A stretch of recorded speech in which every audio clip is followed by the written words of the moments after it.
काय सांगायचं आता, पहिले सारखी माशी नाही राहिली. माणसांनी खाली काय जन्माला याची कमी झाली. काय समजायला मार्ग नाही बाबा.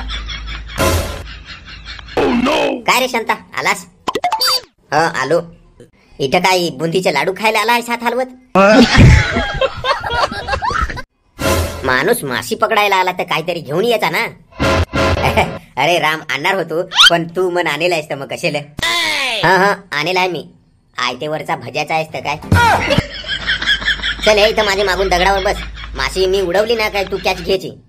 चालेल कॅच घेन, पण पटापट उडव हो लगेच.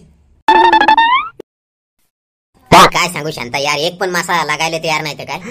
मला सांग, आंघळून आलायस काय? नाही रे आंघळेल. बिछाण्यावरून उठलून गळ घेतला आणि डायरेक्ट नदीवरच आलो. तर माशी नाही लागली. दे इकडे माझ्याकडे गड. आंघळून नाही येत काय नाही. मला सांग, तुमच्या खानदानात कधी कोणी माशी पकडेल आहेत काय? साधा तुला मरेल खेकडा पकडायचा माहित नाही, आला मोठा माशी पकडायला. बस ग बुगाच, आवाज करतोस त्याच्यामुळे माशी पण नाही लागत. असा म्हणजे माशी पकडताना थोडा पण बोलायचा नाही काय? म्हणजे फार मोठं आता तुम्ही नियम बनवेल आहेत माशी पकडायचे. अरे खटण्या, गपराई ना थोडा. काय गपराई?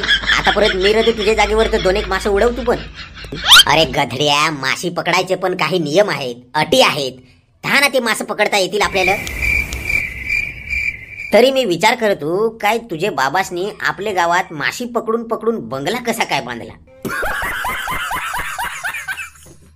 आता माझ्या ध्यानात आला काय, तुझा बाबास नियमानुसार माशी पकडत असेल त्याच्यामुळे बंगला बांधला. तुला मजाक वाटली? नाही, मी सिरियस आहो यार. मला पण सांग ना यार नियम, म्हणजे मग मी पण मग माशी पकडन ना यार.